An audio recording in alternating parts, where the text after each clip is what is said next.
Hey guys, I am Spardha and you are welcome back to my channel Spardha's creative life. और आज मैं आपके साथ शेयर कर रही हूँ अष्टमी, नवमी और विजयादशमी का ये ब्लॉग। और मैं आपके साथ शेयर कर रही हूँ एक प्यारी सी साड़ी जो कि मैं अष्टमी के दिन पहनने वाली हूँ। ये मैं बता दूँ, इस साल अष्टमी और नवमी दोनों ही 11 अक्टूबर को मनाई जा रही है एक साथ। और अष्टमी के दिन मेरे जो ससुराल मिथिला में ये प्रथा है कि सुहागिन महिलाएँ माता रानी के खोइच भरने जाती हैं, जो कि नई साड़ी पहनकर जाती हैं। तो ये मैं आपके साथ शेयर कर रही हूँ मेरी नई साड़ी।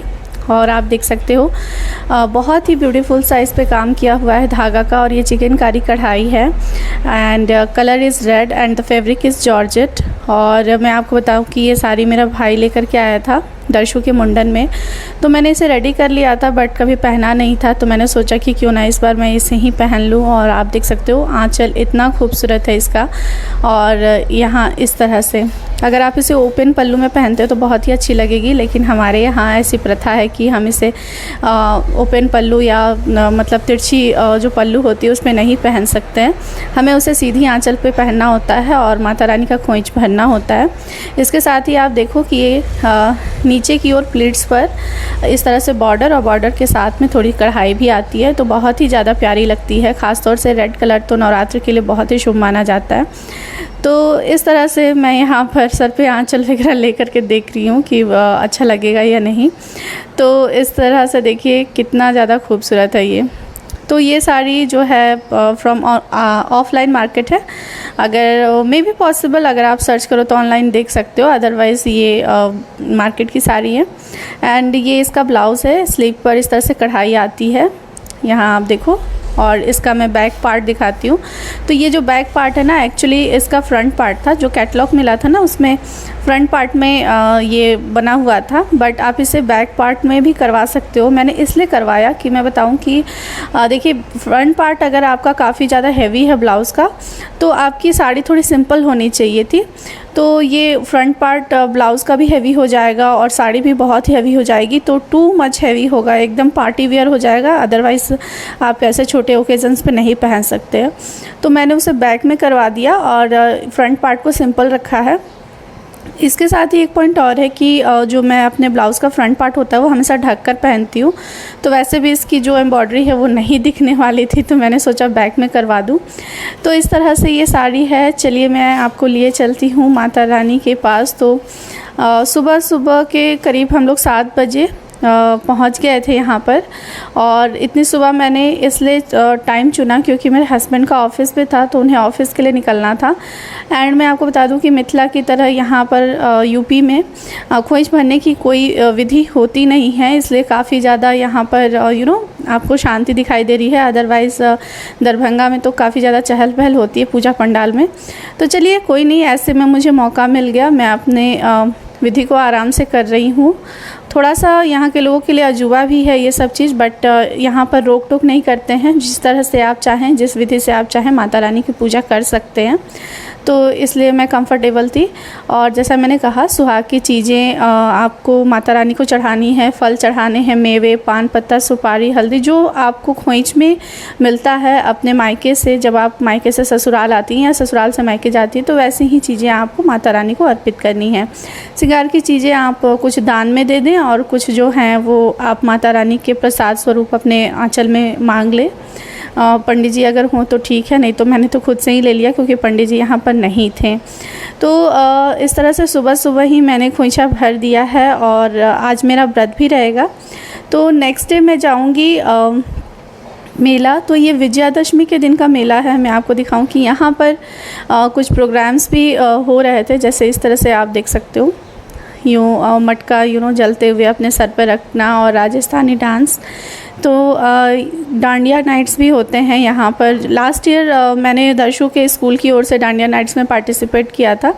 इस बार दर्शु ने स्कूल चेंज कर लिया है तो मौका नहीं मिला। और दूसरी बात है कि अगर शायद मौका भी मिलता तो मैं ना करती, क्योंकि काफ़ी ज़्यादा हरासमेंट था और मुझे दूर जाना होता था। इसके अलावा देखिए यहाँ कथा वाचन भी हो रहा है। विजयादशमी तो 2 तरह का त्यौहार हो गया ना, एक भगवान राम के लिए, क्योंकि इसी दिन भगवान राम ने रावण का वध किया था। और दशहरा तो है ही माँ दुर्गा के लिए, तो कथा वाचन श्री राम के नाम का भी हो रहा था, हनुमान जी का भी यहाँ पर वर्णन था। इसके अलावा आप देख सकते हो साइड बाय साइड कुछ दुकानें लगी हुई हैं। तो हम लोग दुकानों से आगे आ गए थे क्योंकि मुझे कुछ और भी देखना था यहाँ पर मेन मार्केट में। इसके अलावा आप देखिए ये मैं हूँ और शाम के वक्त मैंने ये सूट डाली है एंड मैं आपको दिखाऊँ माता रानी का चेहरा। तो कई जगह पर छोटे छोटे इस तरह से पंडाल जैसे बने हुए थे, आप कहीं माँ दुर्गा को देख सकेंगे तो कहीं माँ काली को देख सकेंगे। इस तरह से बहुत ही अच्छा लग रहा था। हालांकि हमारे वेस्ट बंगाल जैसा तो नहीं है, लेकिन जैसा भी है अच्छे स्तर पर यहाँ पर मेला का आयोजन होता है।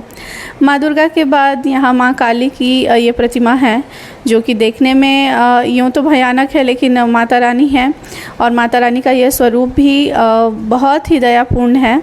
और मेला वगैरह देखने के बाद कुछ खरीदारी करने के बाद हम लोग यहाँ पेट पूजा के लिए आ गए। दर्शु को देख सकते हैं पानी पूरी एंजॉय कर रहा है, मैंने खा लिया है।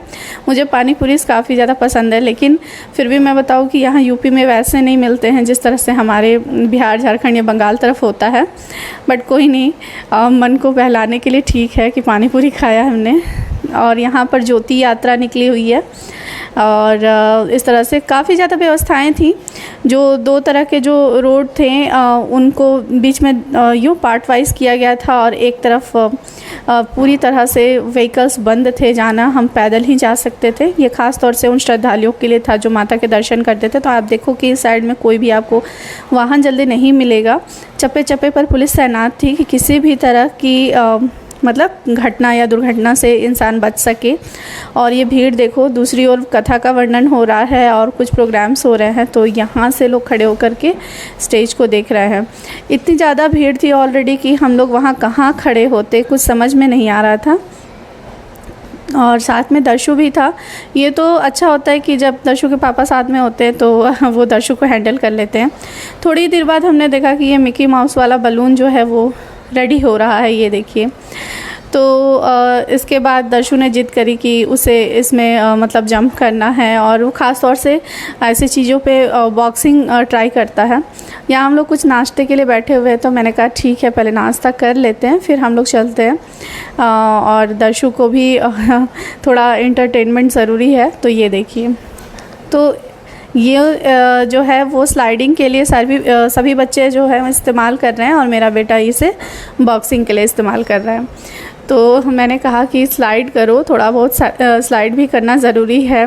क्या होता है ना कि बच्चे का इंटरेस्ट भी देखना चाहिए। इस बार मैं देख रही हूँ कि दर्शु का धीरे धीरे इंटरेस्ट जो है इन्हीं सारी चीज़ों में जा रहा है, like boxing and taking guns. और कहता भी है कि मैं आर्मी में जाऊँगा, जबकि मैं कहती हूँ कि नहीं, मेरा एक बेटा है, मैं उसे आर्मी में नहीं जाने दे सकती। लेकिन कहता है मैं आर्मी में जाऊँगा, दुश्मनों के छक्के छुड़ाऊँगा। इस तरह से बातें करता है, तो हंसी भी आती है बातें सुन करके। फिर लगता है कि अभी छोटा है, अब देखते हैं आगे चल कर के किस तरफ से इसका डायरेक्शन जाता है।